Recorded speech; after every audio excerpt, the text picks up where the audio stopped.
conversation is all about creating a cohesive work culture. When you run a global business that's active in many different countries and markets, a big challenge is how to create a really strong organizational culture that holds people together through a shared sense of purpose and a common set of values. How do you figure out what should be consistent globally versus what people are free to do and decide locally? How do you get agreement to this across the board and bring people with you? How do you make the new culture feel fair and inclusive for everyone? Joining me to discuss all of this is Kisha Payton, who's Chief Diversity, Equity and Inclusion Officer and Global Head of Culture at Escalent, who are a leading data analytics and advisory firm that works with some of the world's biggest brands. Kisha has a business background with extensive experience in market research, strategic marketing, and storytelling to help clients connect better with their customers, understand and fulfill their needs. She also has a law degree and has worked with non-profit organisations too. We're going to hear how she brings all of this fabulous expertise into her DE&I and culture leadership role to create positive culture change at scale. Welcome to the business of being brilliant, Kisha. Thank you. Thank you for having me. Excited to be here. Great, me too. Really looking forward to digging into culture and change on a big scale. But I'm going to start with, I guess, a more personal question, which is you're obviously juggling a big role at the moment, but what's something you love to do when you're not in work mode? Oh, you know what? I actually hate this question because I feel like I don't have like hobbies. So I've thought before, like I really need to get more hobbies. I'll say one of my favorite ways to unwind is my son and I. He's 14 years old, and we just have kind of TV time together. So we're both really big fans of TV, range of shows from kind of like personal like binges that let me just fully unplug with reality dating shows, and then up to more like prestige kind of TV. I think it's probably because I love creativity and storytelling and communication. So I actually love just hearing stories and watching them on TV. But it always sounds like such a bad hobby to say my hobby is being a couch potato. So I think it's a great hobby. And, having a 12-year-old daughter, I know actually how entertaining it can be to choose stuff that they like to watch and how fascinating that is, yes. and a bit of a shared bonding experience over new stuff you discover together, right? It is. It is. We have our favorite shows, and it's been interesting, like seeing him get older and choose shows. And I was glad to get out of the kiddie show phase. So that was a big turning point for us. Yeah. Yeah, that's quite a painful stage. I know. We belatedly discover a very successful program here in the UK called Traitors. I don't know if you know of it in the I States. haven't seen it yet, but I've heard of it. Yeah, well, we got hooked on that good, properly. So that was a really fun watching that together. But lovely to hear that you enjoy doing that too with your son. And coming back to the world of work, I think, we both share a real passion and interest in understanding, how organizational cultures form and how you can influence them and steer them in the direction you want to go. And it's really tough work as well. I know that because you're dealing with, things that people feel very strongly about. I mean, let's dive in right at the beginning and say, when you're in a big leadership role of a big global company, such as yours, what's your, I guess, strategic starting point? Are you trying to build a really strong single culture, or do you allow a lot of, I guess, diversity, culturally speaking, to flourish as well? Yeah, I think so. It's interesting. I think it's a mix of both. I think there's allowing kind of each region to have its own culture and also empowering everybody in each of our offices and locations and remote, because that's in the mix now and definitely a challenge these days of how you build a remote culture. But empowering everyone to create a culture within their kind of world and bubble, but also then having a connective tissue. Mm. So for Escalent, Escalent recently acquired two other companies, Space and Hall and Partners.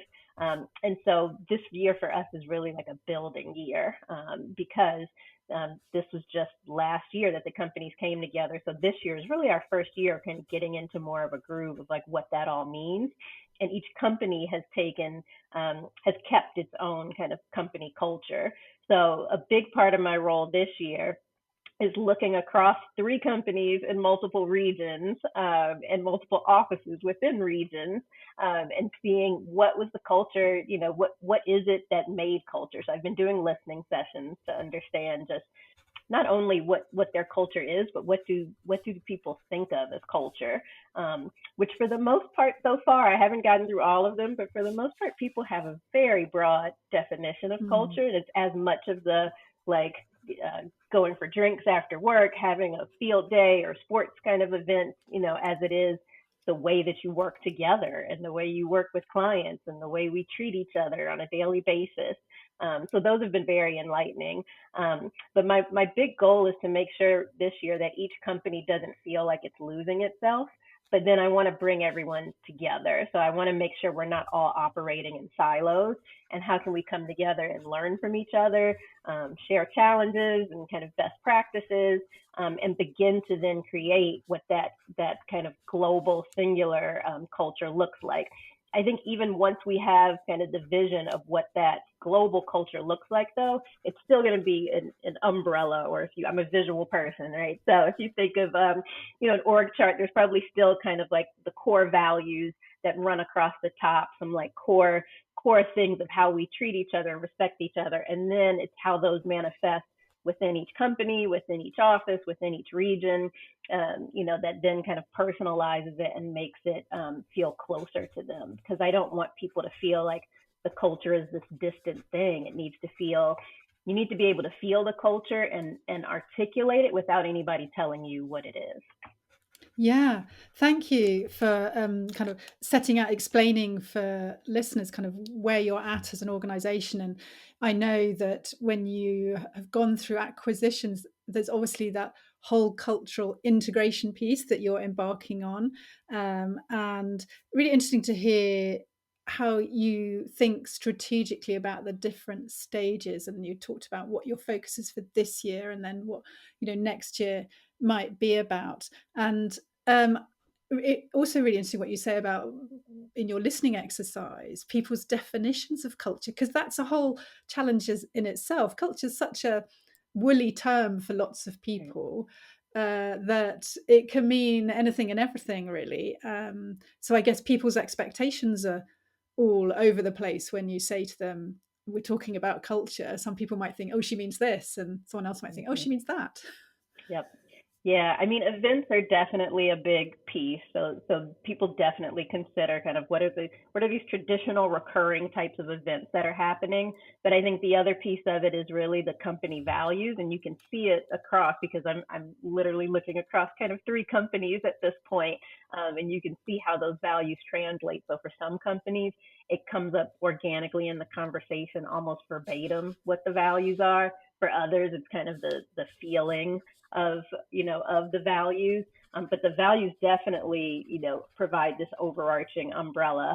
I'm lucky that across the three companies we haven't come up with our shared values yet. That's kind of slightly further down the line as the dust settles a little bit more, but I'm lucky in looking at the three values that they overlap quite a bit. Like the Okay. root of them are all the same. So it's going to give me like a great starting point, I think, to build from. And hopefully it also makes for each company and its employees not feeling like there's a drastic shift, because I don't think there's nothing about the culture where we want to kind of fully like flip the switch and you just feel like you're working at a different company overnight. These employees joined a company for a reason, and usually culture is in the mix of why someone Mm. joins a company. And if we've changed that overnight, it's going to be disruptive, not only to them personally, but even, bleed into the work.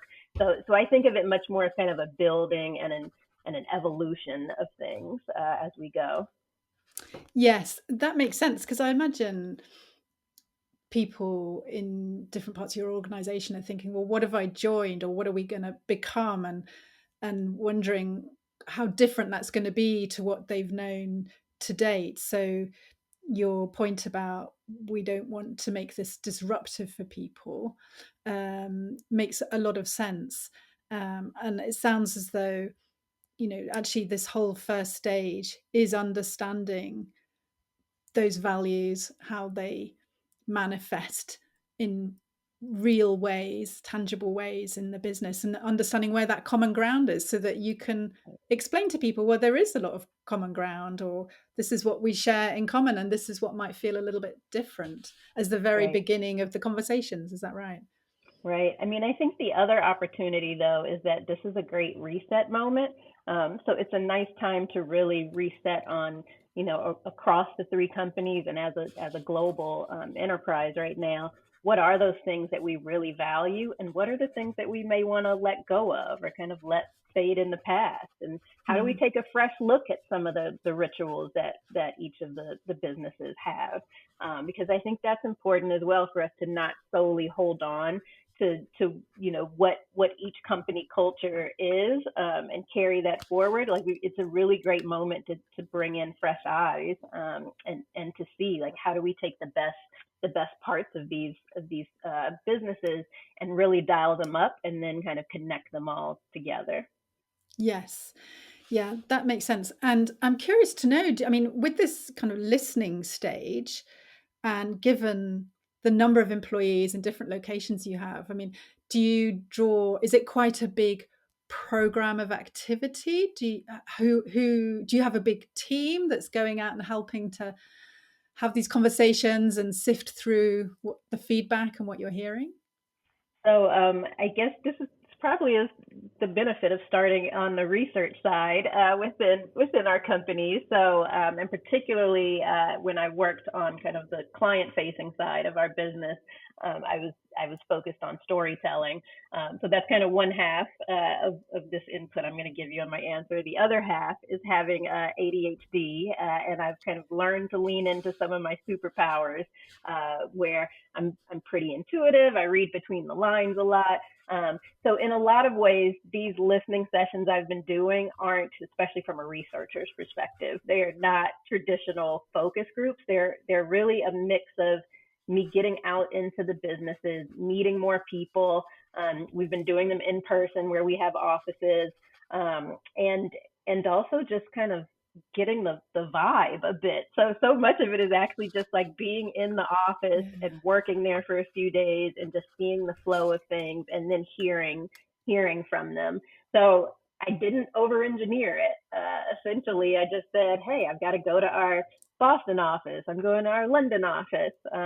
Let's just schedule 60 minutes and talk. And so that's basically what it's been. It's just been kind of conversations. Very free flowing. I tend to start with the question of what is culture, and then kind of go from there and hear about some of tell me some of the traditions, think or prompt people to kind of tell me more, think of myself as an alien and I'm just coming to visit. Yeah. Is like, what does it, explain your culture to me. But really they're not over engineered.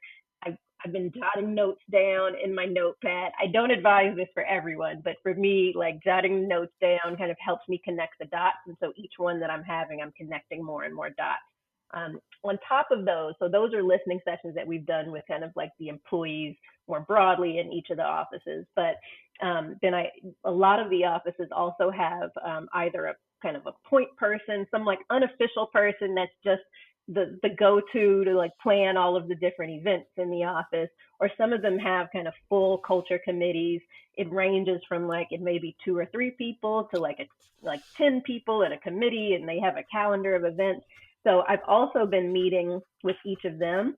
It's been a very good pairing to hear kind of from the planner side of like, here's the things we're setting out to do, and here's our plan and some of the behind the scenes. And then also here on the broader employee side, how are they, like, what's their perception based on the planning?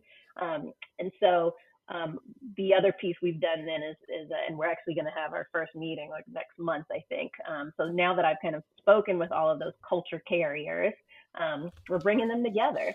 And it's interesting because even within each business, a lot of times those offices and regions have these culture people, and they're working alone, and they haven't gotten together at like a broader Mm. level. So I think the power of just having a group of people together can be supportive. It is tough when you're doing these like volunteer culture committees, right? Because these are the people that are just naturally passionate about it, but it's not their day job. It's something on the side. And so I'm hoping that in building those stronger connections across the whole business, it can help keep a bit of the energy when some of those committees may like ebb and flow, or you have turnover, that there are other people they can kind of support.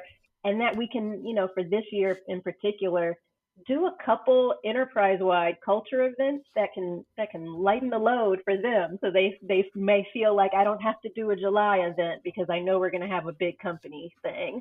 So that's kind of part of the goal for this year. But my culture network is very much volunteer, and I think as we get that group moving, then my goal is to enroll even more people, both at the regional kind of office level, and then also people that may be interested in thinking more at the enterprise level of what these new rituals can be.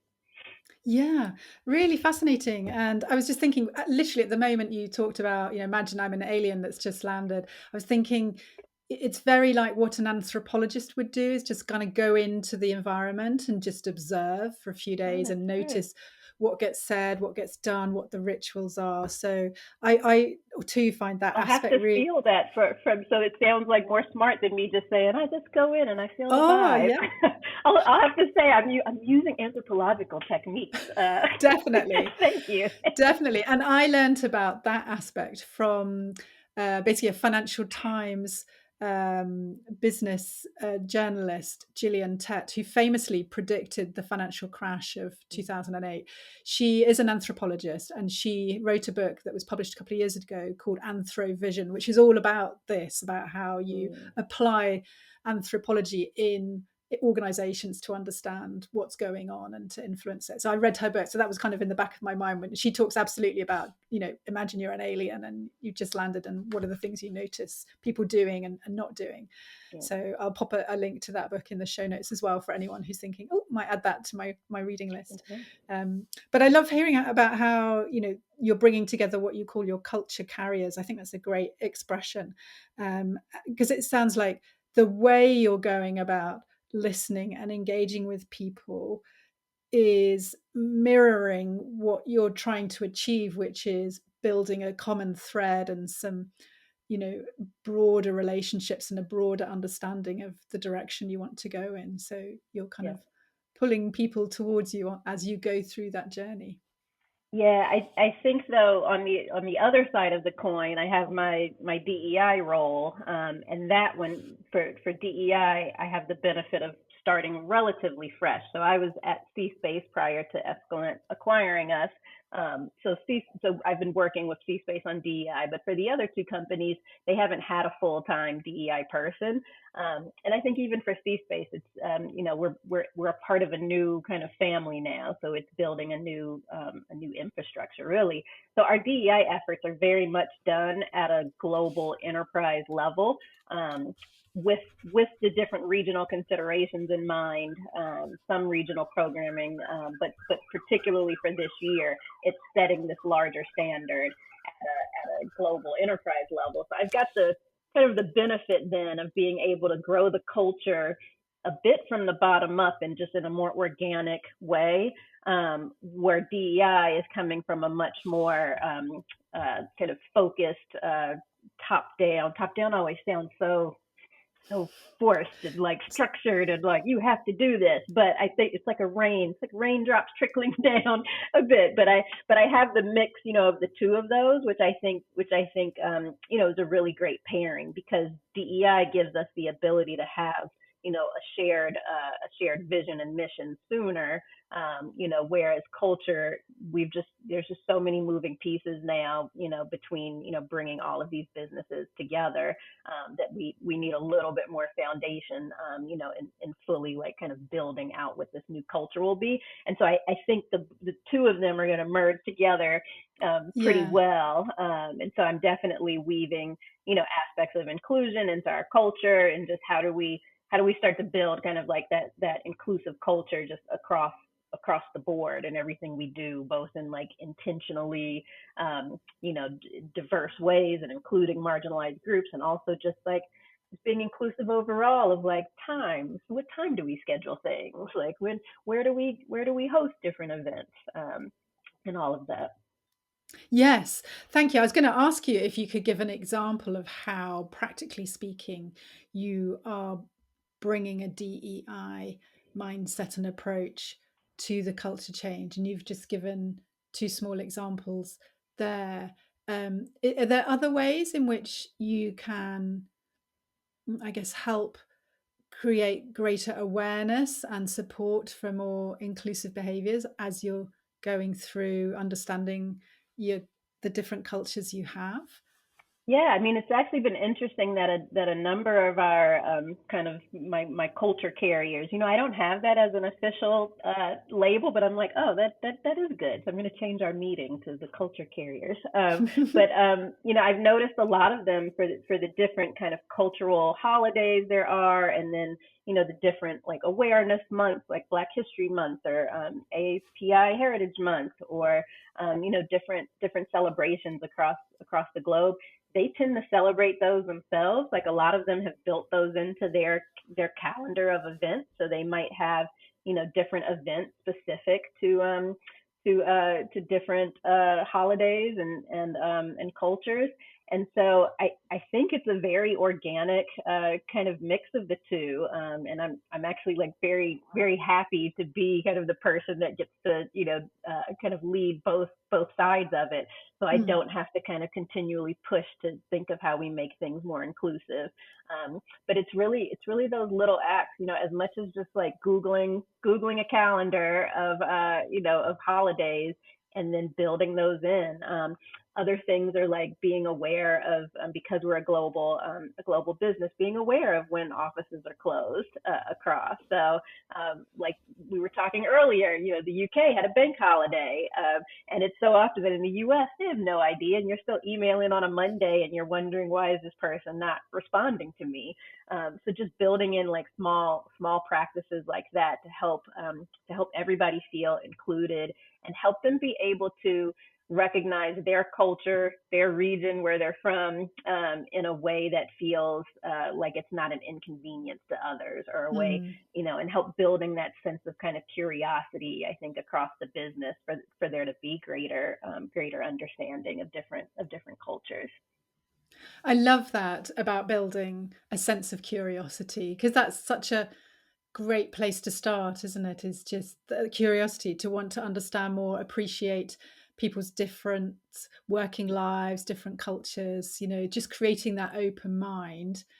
Yeah. It's such a great foundation for really, harnessing and appreciating difference, whether that's across businesses, across countries, across different demographic groups. And Right. And so often people feel more comfortable not calling out differences. And we had a team, and there was an employee who was an immigrant. And so the team was trying to make her feel comfortable, and not mentioning, her background, where she's from, how things may be different. But what it did was it actually made her feel less comfortable, because she wanted to share more, and she wanted the space to.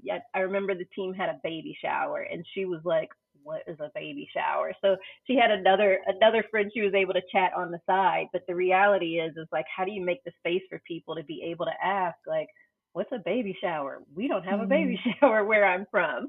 And so it can be uncomfortable for people, but kind of leaning into that discomfort is actually what makes it more comfortable, for everyone to feel included. If you can acknowledge that we are not all the same, in this yeah. group and team. And then how do you build a culture that reinforces, that openness, that authenticity, that curiosity.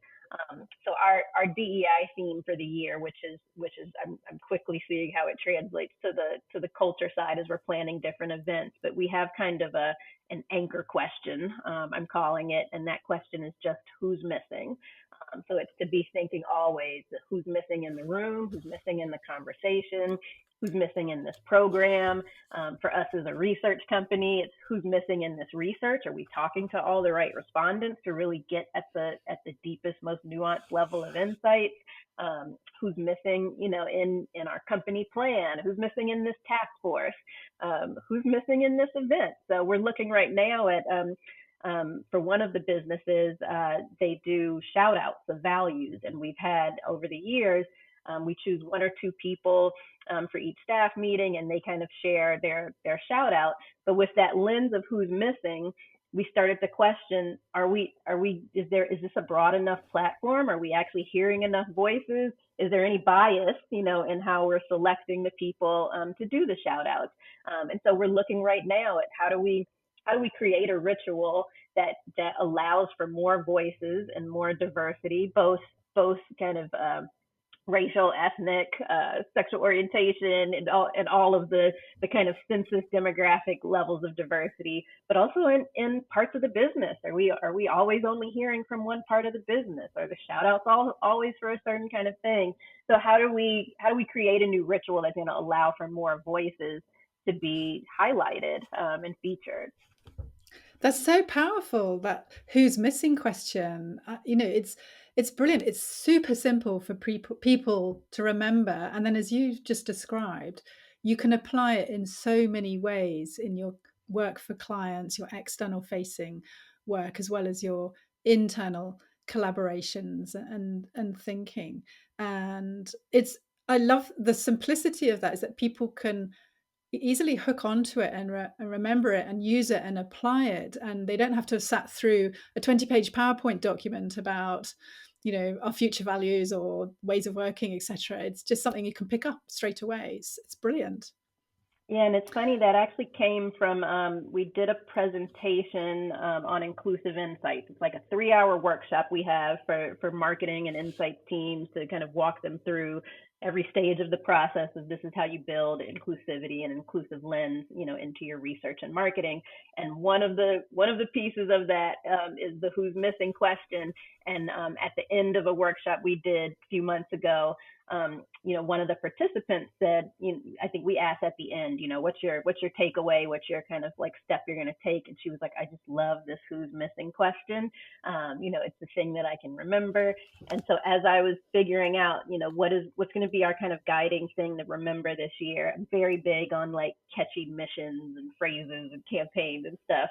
I thought back to that participant, and I thought if that stuck with her from a 3-hour workshop, maybe this is the thing. And I also really like having things that are broadly applicable. And I'm also huge proponent of things that don't need explaining. And so if I come up with different, and I am the name queen, I will come up with a million little catchy names for things.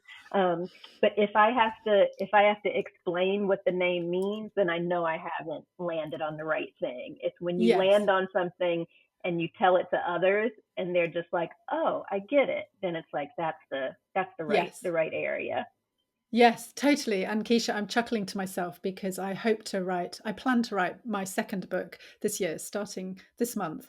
One of the things I debate endlessly is the title and the subtitle. So I need you to help with that, if I might come back to you on that. Yep, give me the preview of it, and I'll help out. I love doing that, and I love brainstorming and kind of the collaboration with people. So I have my people on deck that I'm always chatting and what about this name? What about this? What about that? And eventually it clicks. There's like a click moment. And those have been just very helpful, I think, in both kind of the culture side and DEI, is to have those really simple things that people remember. That's what starts to create the culture. And when people start to own those things for themselves, and then start creating it on their own, like that's the real way that like the culture spreads. It's not from my like set out campaign and like Mm. our team's backgrounds and emails. Those are great, but it's planting the seeds and like kind of seeing them grow in different parts of the business. That's how I know that what we're doing is successful. Yeah, that's such a brilliant steer for anyone listening who's thinking, how do we shift the culture in our organization? Because there's lots of different theories, right, and approaches that people take. And in my past consulting career, I've helped clients who wanted to go down a big kind of programmatic approach. But what I love about what you've been describing in this conversation is very much keeping it simple, keeping it real and personal and meaningful for people. And it's not death by spreadsheet or PowerPoint. It's actually a few really relevant sticky questions or messages that people can remember and that's meaning for people. And I'm hearing in that a bit about how you bring all your kind of branding and marketing expertise and storytelling expertise. I'm imagining that's been really helpful to you in Yeah. in this role. Yeah, once you have that kind of stickier piece and kind of the few things, then I do think events are helpful and programs and such like that. But it's so much of just the little things. It's our email signatures. It's your team's backgrounds. It's we actually so at C Space, our kind of cultural employer brand was called We Are, and it's we are with a space and a fill in the blank. Lots of companies actually have like a we are what insert company thing. Ours was premised on the fact that kind of we are who you are, fill in the blank in the space, to bring your full self, and that we're going to appreciate you as that. And so in our offices, and this wasn't directed by me. This it was communicating the concept behind it enough and feeding it enough that other people then, as they were coming up with things, came up with more around the brand. So one of the things was in our offices, there was a We Are wall, and it had the We Are and the blank, and then everybody had different Polaroids of themselves, that they took. And as you joined the office, you took a Polaroid, it goes up on the wall. Our new hire our new hire swag was, kind of we are water bottles. All of our groups, so even in our teams, our like Microsoft Teams chats, we had different kind of group chats for each department, and so some of the departments renamed their chat to be like we are the financial services group, we are the tech group, and so things like that I think really really help to just emphasize, and then it's a bit of just kind of a way of being. So even in our staff meetings, it was how people introduced themselves. So we would have each presenter have a little kind of bio slide that was a picture and like 5 things about them, like a favorite quote, different kind of practices like that. And that really just reinforced a lot of like this is who we are as a business. So I'm looking forward. I'm such a like go program person. So this is actually like my personal goal for the year is taking a step back a bit and being a little more patient and kind of letting things unfold a bit more. But I'm definitely excited to kind of get to that branding stage, for the new enterprise, because that's just some of the more fun kind of creative things. I used to love doing that with clients, and so it's fun applying that internally to just think of, both from a tactical, tangible, what's your new hire swag, which really our water bottles actually never got to the level that I wanted to get. So I'll give this tip for those out there. To me, the best kind of like new hire thing you can give is not just like here's a fancy fleece or here's a great hat. It's something that connects to the feeling of your company. It's something that like connects with a ritual. It's something that kind of connects and really shows more of like who you are. It's hard to get to that, and that's part of why we haven't cracked it just yet. But if you can get to that level, I think then you've basically introduced people, immediately to your business and culture, and they want to share it. They'll see something cool about it, and it makes them want to share. And it doesn't have to be the most expensive thing ever. So one of the things we wanted to do that was just hindered a bit by being remote was giving people pins and badges. So it was like you'd have a collection of like kind of stickers and badges that you could use to fill in your own kind of we are blank. Um, so things like that, and a lot of like just building the rituals, I think, also helps. So you've got the tangible piece, you got the ritual pieces, and then what are some of those visual indicators that you can use to help reinforce? So branding in offices definitely helps. For when you have an office space, digital, a lot of the digital emails and Zoom backgrounds and things like that help, for your remote workers and how you kind of connect everyone together. But that really serves as kind of the underpinning for a lot to just, it's just, people are busy at work, so you just got to be giving like little flashes, little things that's going to make them remember this is the company I'm at and this is where I am.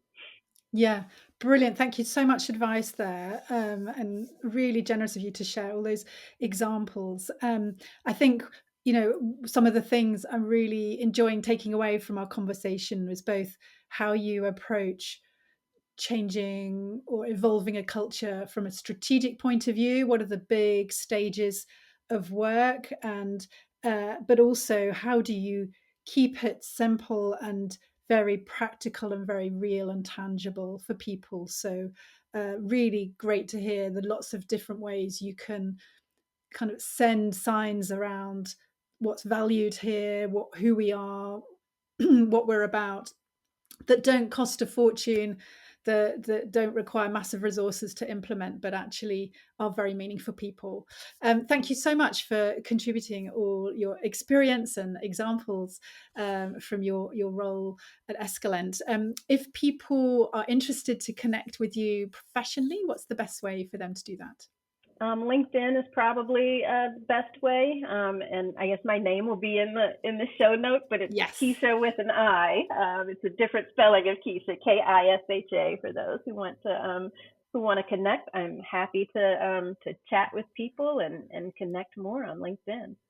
Brilliant. Thank you so much. Yes, I will pop a link to your LinkedIn profile in the show notes. It's been wonderful talking with you, Keisha. Great fun talking about how we shift cultures. And thanks for all your brilliant thoughts on that and for being a brilliant guest. Thank you, Helen. I've really enjoyed being here.